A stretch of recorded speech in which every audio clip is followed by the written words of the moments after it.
Glória a Deus. Pastor, meu irmão, Marco Feliciano, Como é que vai, meu líder? bem-vindo. Tudo bom?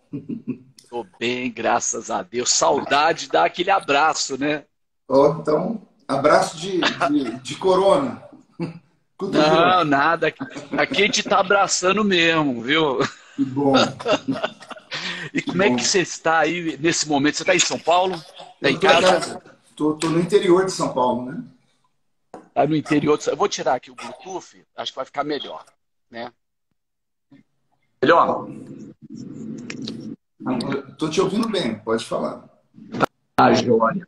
Está no interior de São Paulo. Como é que você está vivendo esse tempo? Um homem que não para em lugar nenhum, está viajando por toda essa nação e fora dela. Inclusive, ontem eu vi você falando com o apóstolo lá da Inglaterra, o outro, se não me engano, de Moçambique, né? Isso. E estou acompanhando. E como é que você está vendo essa situação toda que nós estamos vivendo no aspecto profético, no aspecto de avivamento? Como é que você está vendo? Parece que os nossos prédios, as igrejas fecharam, mas a gente está vendo um grande movimento acontecendo, né? No mundo todo. Pois bem, pastor, de fato é uma coisa inédita, né? Inédita e inusitada. Nunca aconteceu isso na história dos nossos tempos modernos. É, Ninguém sabe o que vai acontecer, onde isso vai dar, só existem especulações, né? O Uhum. único povo que não deveria estar preocupado nem desesperado é o nosso povo. Pelo menos os evangélicos raiz, né? Os Isso. Nutella, os Nutella estão desesperados, né? Os Nutella estão com medo de passar fome, estão com medo de passar frio, necessidade. Mas a nossa geração, nós crescemos ouvindo palavras como sobre isso, né? Os nossos Você pais, pregando isso. inúmeras vezes eu preguei sobre isso, nós estamos vivendo o princípio das dores. Profeticamente falando, já há alguns anos eu venho dizendo, né, que o cenário para a chegada do anticristo já está preparado. Né? Isso. Eu não tenho dúvidas nenhuma disso. O mundo globalizado encurtou as distâncias e criou uma língua universal. Né? Hoje Isso. nós voltamos à Torre de Babel. Né? Hoje, qual é a língua universal? É a internet. Né? Hoje, Verdade. o senhor tendo o Google na mão, o senhor conversa com pessoas de qualquer país, tem tradução simultânea, instantânea. Então, o cenário está preparado. O anticristo está às portas. Eu acho que ele só não contava com o coronavírus. Pergunte por quê. Pergunte por quê. Por quê? Porque o corona, ele tá, de certa forma, ele está trazendo um despertamento para a igreja. Verdade. A minha análise é a seguinte: os crentes que Sim. nunca foram firmes, eles estão sendo peneirados. Já há um estudo, pastor Fati, que de Uhum. 30 a 35% dos membros não voltarão mais para suas igrejas. Esses são Uhum. aqueles que não eram enraizados, não tinham os Uhum. passos firmes em Cristo, né? E a explicação é Uhum. uma só, né? Eram muito rasos na fé. Esse povo vai acostumar a congregar em casa porque eles têm conforto, eles podem estar assistindo o culto e comendo pipoca, um olho no culto, um olho na televisão, assistindo Big Brother. Isso. Então, a vida que eles sempre quiseram, né? Então, essa turma Verdade. possivelmente não vai voltar para a igreja. Em contrapartida, aqueles que se afastaram da igreja nos últimos 10, 15 anos vão voltar para a igreja porque esses conhecem a Bíblia. Esses Porque eu estou cresceram. vendo, eu estou vendo muito isso, muita gente nas lives, pessoas vindo chorar na porta do templo, pessoas que tinham se afastado há muitos anos, voltando. Eu quero fortalecer esse teu ponto de vista. Glória a Deus. Eu tenho feito aqui também cultos online, né? Eu moro no meio do mato, a minha cidade é muito pequena, tem Mas 38 mil. a internet nos tirou, já não existe mais meio do mar. Sim, E mas outra coisa, João Batista estava no deserto, meu irmão, avivamento, vai para onde está a unção. é verdade. Só concluindo meu pensamento. Aqui no meio do mato, eu pregava todo domingo para uma igreja pequena, uma igreja modesta, de 300, 250 a 300 pessoas. Nessas últimas 4 semanas, eu tenho pregado para 5, 6 mil pessoas. Meu Porque Deus. eu coloco, sim, Sabe o que aconteceu? No primeiro momento que os decretos foram baixados e nós tivemos que fechar para cultos, No primeiro momento houve aquele susto, mas nós temos uma plataforma e muitas igrejas que estavam preparadas nesse dilúvio, elas não se surpreenderam. Naquele momento foi difícil, mas está acontecendo isso que você está dizendo. Houve uma explosão de acessos, de visualizações e de participação online. Mas continua, por favor, pastor. E com 4, 5, 6 mil pessoas assistindo o culto aqui nos finais de semana, eu vi isso com bons olhos. E eu também comecei a pensar, né? Todo pregador ele pensa muito, né? Também cheguei à seguinte conclusão: após essa pandemia, os crentes vão ficar muito seletivos, né? Porque eles costumaram ouvir o Senhor agora. Quem nunca tinha ido no Ministério da Fé começou a assistir o Senhor online. Esse pessoal não vai conseguir assistir mais ninguém, porque a comida aí é boa, porque o pasto é verdejante e a água é tranquila, né? Então vai haver uma migração de pessoas. Uns vão sair da igreja que era apenas um pronto-socorro e vão para um verdadeiro hospital. Outra coisa que eu tenho pensado muito é a respeito daquelas igrejas que saíram de divisões nos últimos 3 anos. Essas igrejas vão falir. Vou explicar o motivo. Não a igreja, a instituição. Porque elas não têm templo próprio e vivem da coleta diária. Se essa pandemia continuar e os governos continuarem a fechar a igreja por mais um mês, por exemplo, acabou. Eu vi um estudo de Harvard e eles estavam prevendo isolamentos intermitentes até 2025. Meu Deus! Depois você pode dar uma pesquisada depois, e saiu no Correio aqui do Distrito Federal, né, um jornal reconhecido, e eles dizendo que pode continuar havendo isolamento. Gente, a gente está vivendo os últimos dias. Nós estamos vendo dias proféticos. Eu jamais imaginava. Isso que você está falando é tão sério, pastor Marcos, tão sério, que nós vamos viver outras situações. Mas, por favor, eu quero ouvir o senhor. Então, o meu pensamento é que Deus está sacudindo a igreja primeiro e preparando a igreja para um avivamento. Se por um lado o coronavírus é mortal, é horrível, já ceifou muitas vidas, por outro lado ele está sendo usado por Deus para burilar e purificar a sua igreja.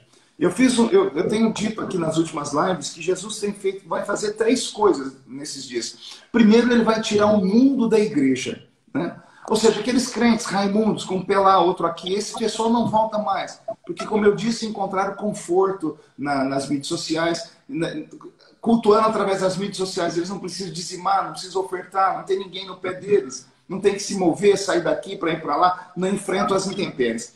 Jesus vai tirar esse mundo da igreja. Vão ficar os crentes. Vai ficar a igreja militante. Só que aí, então, Jesus vai tirar a igreja da igreja. Ele vai tirar da igreja militante a igreja triunfante. Porque tem muitos crentes também que vão estar na igreja, mas vão continuar com a vida que tinham antes. Estarão na igreja viciados em culto, cheio de religiosidades e vazio de amor. Vazio de amor ao próximo. E por último, Jesus vai tirar a igreja do mundo, né? No arrebatamento. Então, eu também acredito que essa pandemia é uma preparação, como eu disse, muitos estão voltando para a igreja. Porque eu não posso crer que Jesus vai deixar na mão do anticristo 5 bilhões de pessoas e jogá-las no inferno.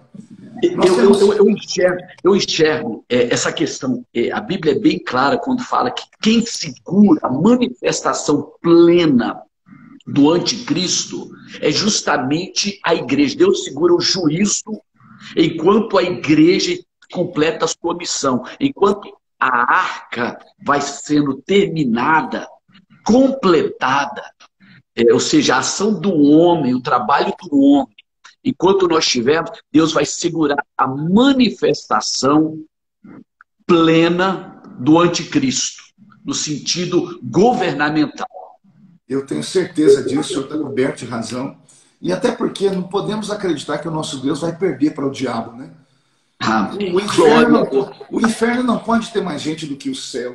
Hoje eu estou com uma palavra, a sexta profética. Como eu gostaria que você estivesse aqui com a gente, ministrando aqui online para esse Brasil, para o mundo todo. Mas eu vou estar falando sobre isso. Mas continua, por favor.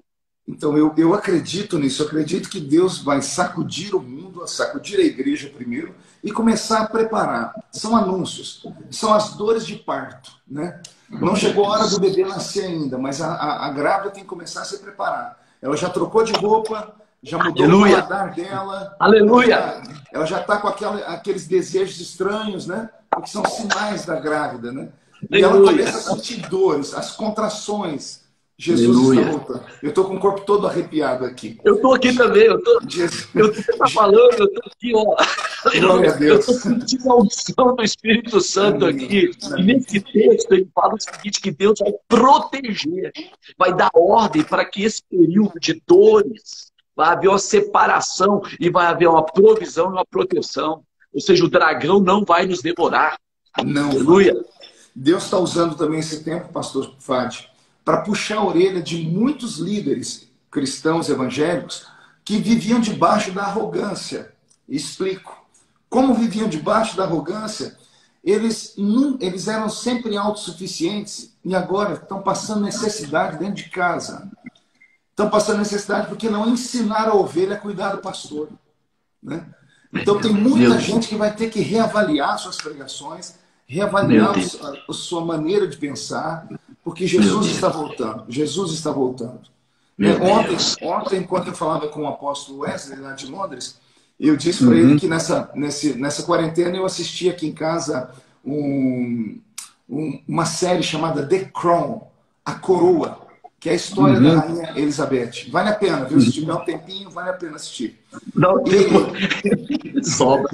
na terceira temporada começa eu nem acreditei, né? A Netflix fazendo isso, né? A mesma Netflix que fez a passagem do ano do Porta dos Fundos, que acabou com Jesus, né? De repente a própria Netflix coloca a Inglaterra, a mulher mais poderosa do mundo, que é a Rainha Elizabeth, ela parando para assistir o pastor Billy Graham na televisão. E são 2 ou 3 capítulos só falando dele. Em 2 momentos, a rainha chama Billy Graham para dentro do Palácio de Buckingham, porque ela quer. E ela é dona de uma igreja, porque a igreja anglicana, ela é uma igreja estatal, é a igreja da rainha. Mesmo ela tendo uma igreja própria, ela manda chamar Billy Graham, porque ela quer entender a questão do perdão, a questão do amor, né? Eu tô lendo muito aqui, eu li essa semana uma mensagem do pastor D.L. Lloyd, um antigo, né? Eu sei quem é, da Inglaterra. Isso, da Inglaterra. 17, Muito 18, bom. Ele estava pregando no aniversário de 400 anos de João Calvino, e ao invés de ele falar de Calvino, ele foi falar de George Whitefield. E eu comecei a ler sobre George Whitefield. E ele falando que George Whitefield foi contemporâneo de John Wesley, né? E a influência desses 2 homens naquele país. Foi escrito um livro que diz a Inglaterra antes de Wesley e depois de Wesley. Eu creio que nesse tempo Deus quer levantar homens assim, mulheres assim, né? Pessoas capazes de... Só que a nossa pregação, pastor Fadi, ela com todo respeito a todos que estão me assistindo, porque eu sou um pregador itinerante, estou revendo a minha forma de pregar, porque por um tempo eu me esmerei em pregar autoajuda. Eu me esmerei em pregar só palavras positivas, que nós chamamos de fé. E eu vi que todos os grandes avivamentos não falavam nada disso. Era botar o dedo no nariz do cidadão e falar para ele: se converte. Você está em pecado. Você não vai para o céu. Você bebe, você fuma, você leva uma vida pervertida, né? Então, eu acredito que Deus está trazendo de volta. Eu participo de alguns grupos de pastores, está muito engraçado. Os pastores, todo mundo ficou santo de repente. As epístolas paulíneas nunca fizeram tanto sentido. Os pastores estão pregando toda a pureza do corpo, pureza da alma. Meu estão Deus. sentindo que Jesus está voltando. Meu Deus. Então, o que aconteceu na Inglaterra há de acontecer no Brasil também. Não, e outra coisa, os avivamentos, eles têm 2 características. Uma é essa volta das pessoas aos fundamentos. Há uma transfundação, uma transformação da prática e a mudança dos fundamentos. Ou seja, nós estamos vivendo uma regeneração, como está acontecendo aí na natureza, o ar melhorando. nós estamos vendo uma regeneração da nossa eclesiologia, da nossa fé, aquilo que nós estamos pregando e os fundamentos, nós estamos sendo chamados, como você falou, pessoas viviam de um palco e de uma certa itinerância, mas sem uma missão específica. Agora, você vai ter que ter definida a sua missão. Esses homens, eles tiveram coragem, eles foram profetas e proféticos. A vida deles e a nossa vida tem que transmitir. Desde quando começou essa pandemia, Deus me levou a um trabalho muito intenso. Nós aumentamos o trabalho. Eu não fiquei um dia em casa, nem um dia. Mas eu estou vendo, através do trabalho da igreja brilhando, do posicionamento, da intensificação dos nossos princípios, milhares de pessoas voltando. Nós estamos vendo um avivamento acontecendo. E Deus está levantando profetas hoje para essa geração. Eu acredito que Deus confia em nós quando estamos vivos nessa geração. Eu acredito nisso também. Um outro fator que é muito interessante, que eu venho estudando, é que nos últimos anos nós tivemos uma mudança geopolítica no mundo. O mundo todo, a política é um pêndulo, né? Quem estuda política sabe que a política é um pêndulo. Ela começa, o certo da política seria o centro, né? O centro seria o certo, porque vivemos no mundo democrático. Aí quando o pêndulo começa a ir para a esquerda, o problema é o extremo. E quando ele vai para a direita, também o problema é o extremo, né? Estou entendendo. Nós chegamos ao extremo da esquerda. Os extremos da esquerda é o ateísmo, é a perseguição religiosa, se não frontalmente, de maneira subliminar, como aconteceu no Brasil, quando se criaram a lei do psil, a lei do silêncio, quando começam a questionar as pregações sobre a homossexualidade, por exemplo, né? Então, nós chegamos num ponto muito terrível aqui na nossa nação. Não só aqui, nos Estados Unidos, com Barack Obama e outros mais. E, de repente, houve um bloqueio, houve um decreto. Um decreto celeste, de repente... No mundo, na Europa, na América Latina, na América do Norte, o vento mudou. Olha só, o senhor pega um exemplo. Na América do Norte, nós tínhamos Obama, que era o mais esquerdista da esquerda. Né? Era o ó concurso da esquerda. De repente sai Obama e entra Donald Trump. Um choque. Uma parede. Toda grande mídia é contra. Sabe? Então, as celebridades contra. Vamos anotando. Esse vai anotando aí, olha que coisa. Todo mundo é contra ele. De repente, no Brasil, nós saímos do governo petista e entra Jair Bolsonaro. Não, deixa eu falar. Olha só, Bolsonaro, logo no início, eu estava falando com diversos pastores, líderes no Brasil, falando, olha, nós não precisamos de um gestor econômico, nós precisamos de uma mudança ideológica profunda no Brasil, senão perderemos o Brasil. Eu fui xingado. É sério, o pastor, gente, teve pastor que virou e bateu forte. Eu não vou citar nomes, porque eu não faço isso. E engraçado, hoje, muitos que o cercam, muitos, eram pessoas que estavam apoiando Alckmin, estavam apoiando aquele outro do Sul, que era, esqueci lá do Sul, né, que era candidato, estava apoiando outros. E quando viram que a onda mudou, eles, graças a Deus, ouviram o Espírito Santo e abraçaram, porque é loucura, Jair Bolsonaro. É loucura um homem que, né, kit gay, Deus projeta. Isso nasce comigo, hein?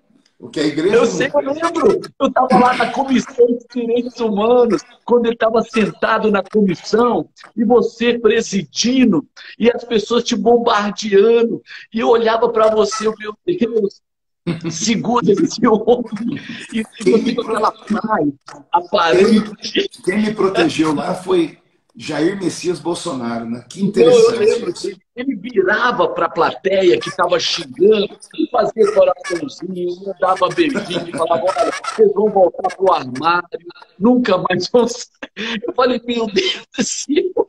Ele é um provocador, né?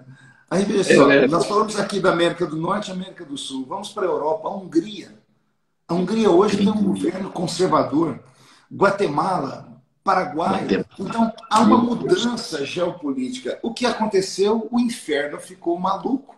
O diabo perdeu o controle.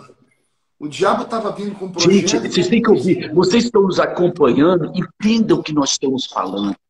Deus está movimentando nações. Esse pêndulo que o pastor Marcos Feliciano falou, não é só um vento humano, é um vento espiritual. Por favor. Não há dúvida sobre isso, até porque toda autoridade é por Deus constituída, né?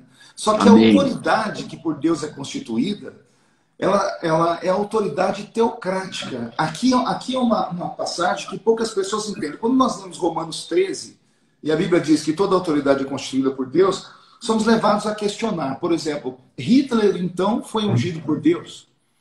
Mussolini foi ungido por Deus? Fica a interrogação. Qual é a explicação? Não, mas aí eu abro um parênteses. Jesus, quando estava entrando em Jerusalém, ele falou assim: Jerusalém, Jerusalém, que mata os profetas e apedreja aquilo que eu tenho enviado. Quantas vezes eu quis te colocar debaixo das minhas asas? Ou seja, muitas vezes, quando a nação rejeita quem Deus envia, ela escolhe um espinheiro. Então, quando a nação para de ouvir a Deus, não é sempre que Deus cumpre a vontade dele no sentido da bênção sobre a tua casa, sobre a nação, sobre a igreja. Ele fala: eu te dei oportunidade e vocês rejeitaram. Então, quando há uma rejeição, gente, você fica debaixo do mistério do erro, da operação do erro, do engano. O que aconteceu no Brasil? Durante anos, nós fomos enganados por o comunismo travestido de social-democracia. Isso é do inferno. Não tem como você ser cristão e ser comunista ou então social-democrata. Isso não existe. Seus valores têm que ser objetivos e claros. E se você rejeita a operação do erro, volta. Se a igreja em 2022 ficar com esse discursozinho, sabe, politicamente correto e ter medo de enfrentar os debates que nós estamos enfrentando, nós podemos perder, pastor Marcos. Agora é a hora. Então, o que aconteceu com a Alemanha, com a Itália, se a gente vê o contexto anterior, eles pararam de ouvir a Deus. Com certeza. Então, voltando aqui ao meu pensamento sobre a Romanos 13, quando é que Deus interfere no governo? Quando o povo pede. Porque na democracia, como é no Brasil, é o poder do povo, que emana do povo para o povo. Em uma democracia, Deus não pode interferir, apóstolo Fadi, a não ser que a democracia, o povo, peça que Deus interfira. Então, houve um clamor. Aqui no Brasil, nós temos a data certa. Foi em março e abril de 2013. Eu, na Comissão de Direitos Humanos, de repente não era um homem ali, era um símbolo, um cristão sendo apedrejado pela esquerda. Quando todas as igrejas convergiram e vieram apoiar, evangélicas, católicas, o povo entendeu o que estava acontecendo. O povo orou. E o povo pediu justiça. A única coisa que o povo esquece é que toda vez que você pede justiça, o juízo vem junto. O nosso povo se esquece disso. Justiça e juízo caminham junto. Então Deus começou a mudar o quadro político do mundo. Tudo isso preparando esse avivamento, porque depois desse avivamento vai explodir de novo a esquerda, porque a esquerda é a plataforma de operação do anticristo. O anticristo fala a linguagem da esquerda, é a igualdade, são as pregações... Defesa do pobre, justiça social. Exatamente, é o mimimi deles, né? Esses dias eu estava estudando aqui um assunto, apóstolo Fábio, que vem aqui ao meu coração agora, isso é muito interessante. Existe uma palavra que a esquerda usa muito, e a democracia, os sociais-democratas usam muito, e é uma palavra que, aparentemente, biblicamente falando, ela foi rejeitada por Deus. É a tal da igualdade.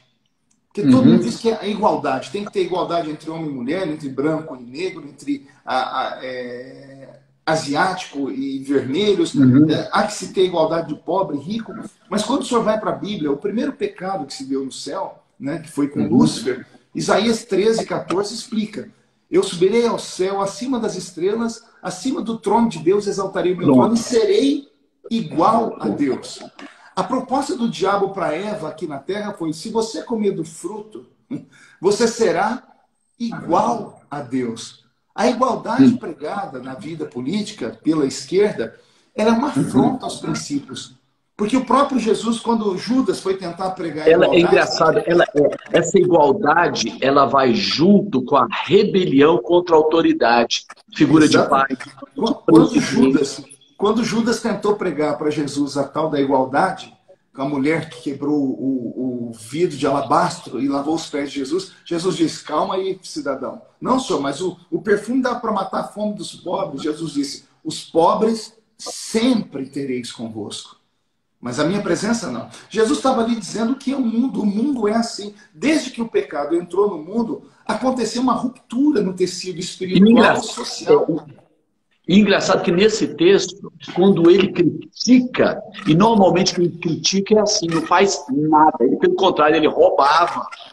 Ele ficou ofendido porque pessoas foram extravagantes em semear, em derramar sobre a igreja, sobre Jesus. Mas normalmente quem critica não faz nada. Exatamente. A igreja, infelizmente, nós temos isso, né? Nós temos aqueles que acreditam, e quem acredita sempre dá um jeito. E quem não acredita sempre vai dar uma desculpa, né? Sempre vai dar um problema. É assim que eu vejo. Né? Então nós estamos vivendo, sim, né, voltando à sua primeira pergunta, um tempo profético. Nós estamos vivendo um tempo de alegria, um tempo de graça para quem tem fé e esperança, e um tempo de desespero para quem não tem esperança. Isso sempre foi assim. Eu estava lendo esses dias, vou falar uma coisa que eu acho que nem o senhor nunca ouviu na vida. Olha que coisa bonita. Eu estava lendo Mateus 25, a parábola das 10 virgens. A parábola das 10 virgens, ela tem duas explicações. Né? Tem um tempo profético para os judeus e tem um tempo para a igreja. Falando para a igreja, e eu me lembro que eu cresci numa igreja que nós tínhamos uns irmãos lá que parecia o matemático Oswald de Souza. Né? Tinha um presbítero na minha igreja que tudo para ele era matemático. Né? Um dia ele chegou no culto e falou assim: olha, Jesus disse que dos 12 discípulos, um era o diabo. Aí eu falei: onde ele vai, o que ele vai aprontar? Ele olhou para a igreja e disse: pela quantidade de crente aqui, nós devemos ter aqui dentro uns 30 diabos. Tudo com ele era número, né? Ele falava das 10 virgens. Quantas vezes eu não fiquei com medo no culto, né? Porque as 10 virgens estavam ali para se encontrar com o noivo, mas 5 eram prudentes, 5 eram loucas, né? As prudentes tinham azeite na botija, as loucas não tinham. Veio o noivo, as prudentes foram ao encontro dele, as loucas pediram azeite, as prudentes disseram: há de ser que se dermos para vocês, ficamos sem. Então, 5 foram e 5 ficaram. Ele dizia que essa era a matemática do arrebatamento. Da igreja, 50% fica e 50% sobe. Era a matemática dele. Mas olha o que Deus falou no meu coração, Fábio. Eram 10 virgens. 10 o quê? Virgens. Virgens. O que é uma virgem? É pura. Isso. Pura. As 10 eram noivas, sim ou não? Que iam encontrar com o noivo. Qual é a vestimenta de uma virgem que vai se encontrar com o noivo? Todas claras, brancas. Brancas, porque simboliza a pureza. Olha que interessante. 5 virgens eram virgens, porque eram puras. 5 virgens usavam roupa branca, porque estavam prontas para o casamento. O que faltou nessas virgens não foi pureza. Aleluia. O que faltou para essas virgens não foi roupa branca.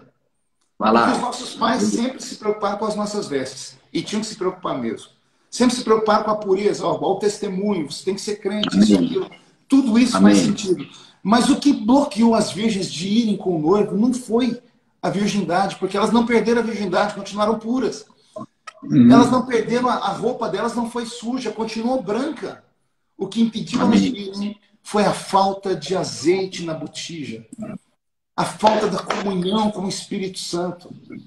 Esse ser lindo, majestoso que está conosco desde o dia do Pentecoste, que hoje tem sido negligenciado, esquecido, abandonado, que foi reduzido a sinônimo de óleo, a sinônimo de água, de fogo, de vento. Ele é muito maior que água, é muito maior que fogo. Ele é uma pessoa. E quando ele é apenas histórico, ou seja, os pregadores deixam de pregar uma pessoa e falam de uma história.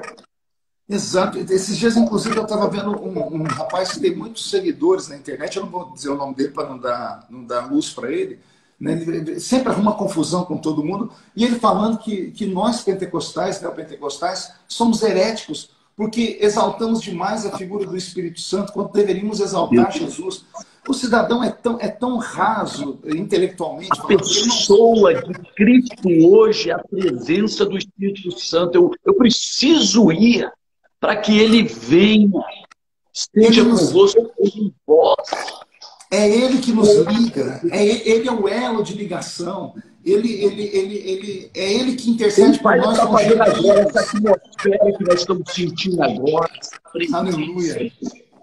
Sabe, essa glória, ele está aqui agora. Aleluia. É isso. Aí essas pessoas não compreendem. Então, eu acredito que após essa pandemia, a igreja deve buscar de volta a presença do Espírito Santo, ser amigo dele. Aqueles cultos de glória, de avivamento, aqueles cultos barulhentos precisam voltar. Precisam voltar. Podemos ser para frente, mas sem deixar Jesus para trás. Ser contemporâneo não significa não ser relevante no reino de Deus. Gente, esse é um tempo que Deus separou uma manifestação para essa geração como nunca. A palavra fala que as trevas cobrem a terra, mas há algo vindo ao que está na terra já, que está vindo em nossa direção. É a glória. Queridos, eu estava falando sobre glória. Fé é você, Deus operando através de você. Glória é Deus agindo independente de você. É uma dimensão de soberania quando Deus te toma. E é exatamente isso que o pastor Marcos está falando. É quando a presença do Espírito Santo nos toma a nossa língua, começamos a falar em outras línguas, os dons começam a fluir, e nós deixamos os dons fluírem, a palavra de conhecimento, a profecia, o levantar gente do céu. Aleluia! As pessoas, essa geração Nutella que eu estava falando, é uma geração que esqueceram, ou melhor, eles não têm culpa, a culpa é dos que ganharam eles, que